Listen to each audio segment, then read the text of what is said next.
Hello again, everyone. Edwin Learnard back once again in this YouTube astrological segment. I'm going to be talking about transit Chiron, square, opposition, or inconjunct one's natal ascendant.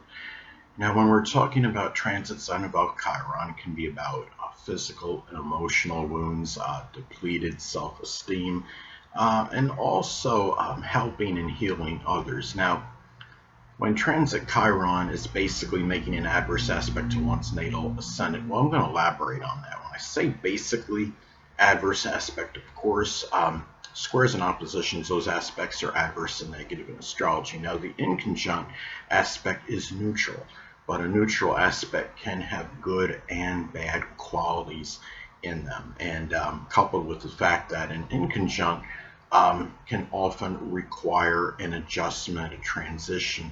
So that, of course, can cause some exasperation and tension. So basically, collectively, I do see this as an adverse transit. Now, again, when transit Chiron is basically making an adverse aspect to one's natal ascendant, it may manifest in physical and emotional wounds and suffering.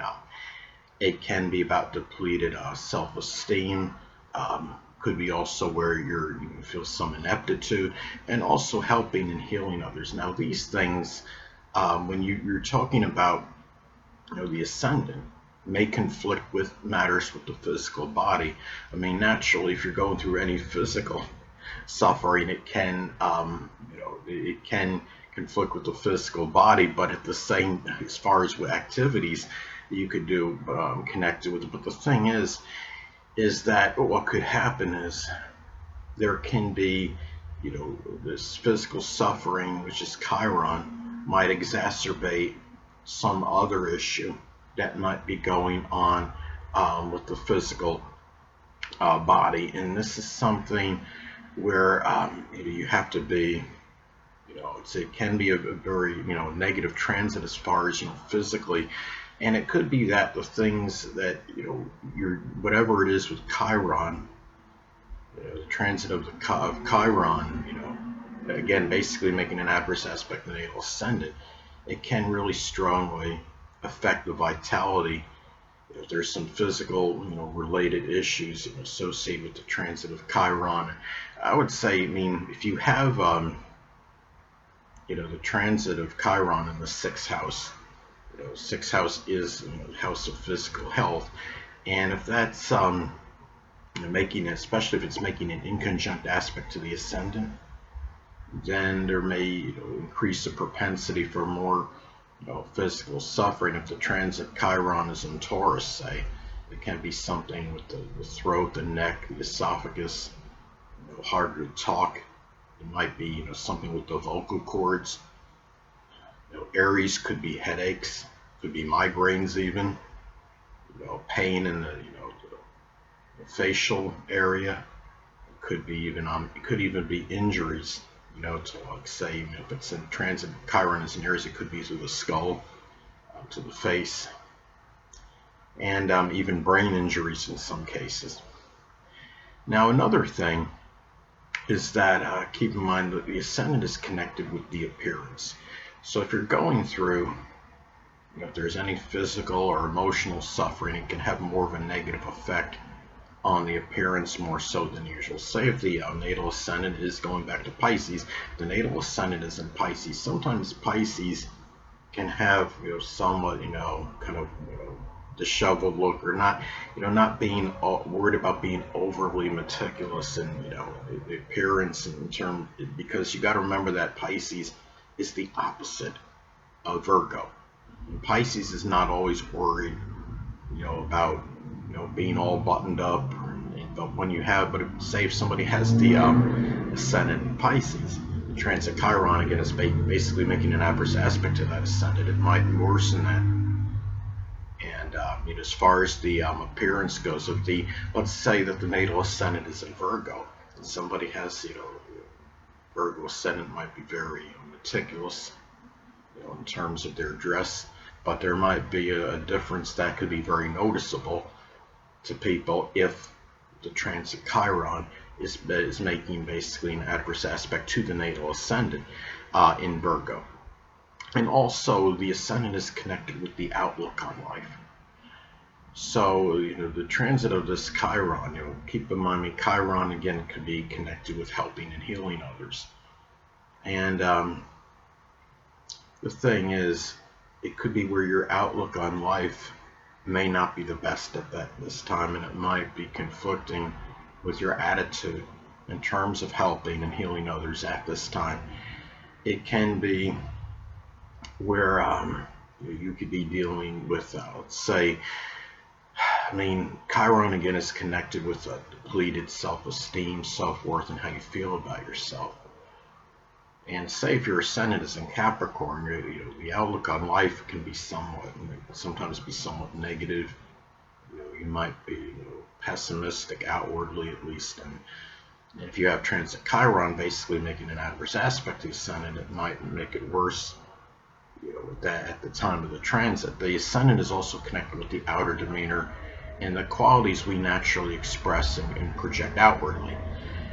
And if you're going through, there's any emotional or physical suffering that you're enduring at this time, it might bring out, the negative characteristics of the ascendant, those qualities, those characteristics that come out very readily, very naturally at this time. Say if the ascendant is in Taurus, as an example, it could be bringing out somewhat stubborn or obstinate qualities.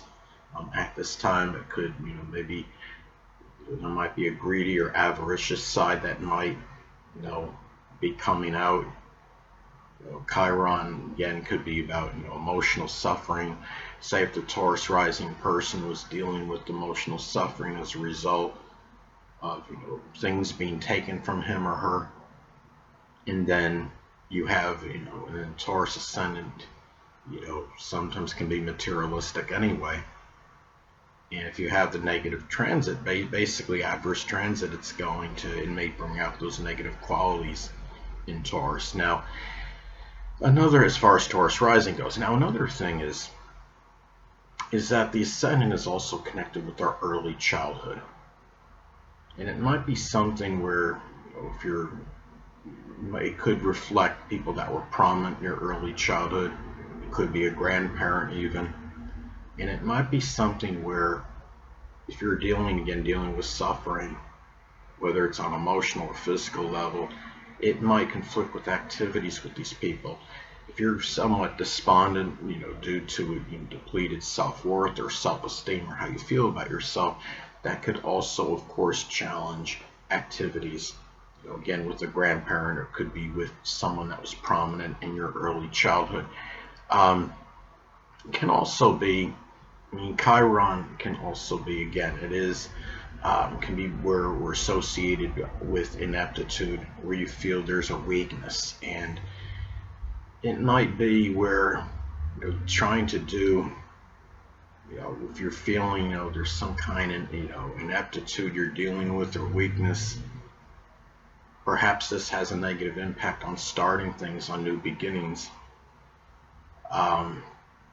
This is something where, let's say transit Chiron is in Aries. It can be something where there's just complete lack of worthiness. You might feel like you're not belonging. Are you even worth, at this time, trying to start something new? Do you even have the ability to do so and actually finish it? As an example, that could be what you could be pondering at this time.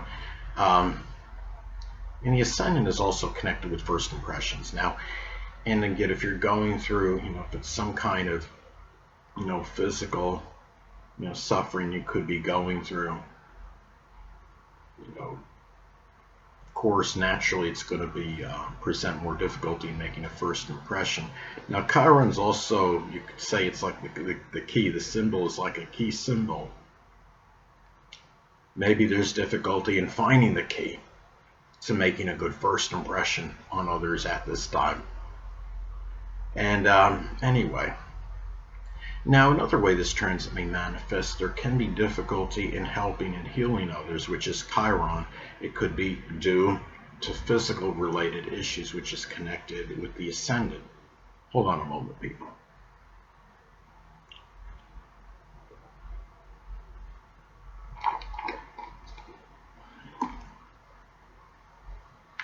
Sorry about that, I'm back. But anyway, now let's say if the ascendant is in Cancer as an example, it could be some issues with the chest, the stomach, the ribs. Maybe there's problems with water retention. And also, too, another way this transit may be expressed, it could be about dealing with some physical and emotional wounds and suffering, which is Chiron, may make it harder to embark on new beginnings, which is associated with the ascendant. Now, let's say, for example, if the transit of Chiron is in Aries in the 7th house, it's opposing the ascendant, it could be dealing with contentious or acrimonious, which is Aries, could be with a significant other or an important friendship, which is the 7th house. And now also, too, another way this transit may manifest, it could be where depleted self-worth may adversely affect you making a good first impression on others. Depleted self-worth is connected with Chiron. First impressions, again, associated with the ascendant. Let's say if the transit Chiron is in Taurus in the 10th house as an example. It could be issues with stability or persistence, which is Taurus, in career-related matters, which is the 10th house. Now also, too, another way this transit could be expressed, it could be where pain that runs deepest, which is Chiron, may have a negative or adverse effect on the vitality and energy, which is associated with the ascendant. Now let's say, for example, if the transit Chiron is in Capricorn in the 4th house, it could be dealing with the deepest pain, which is Chiron, and it may be connected with lack of structure and discipline, which is Capricorn in the home, which is the 4th house. Anyway, people, that'll conclude this YouTube astrological segment. Until next time, people, Edwin Learnard saying stay well.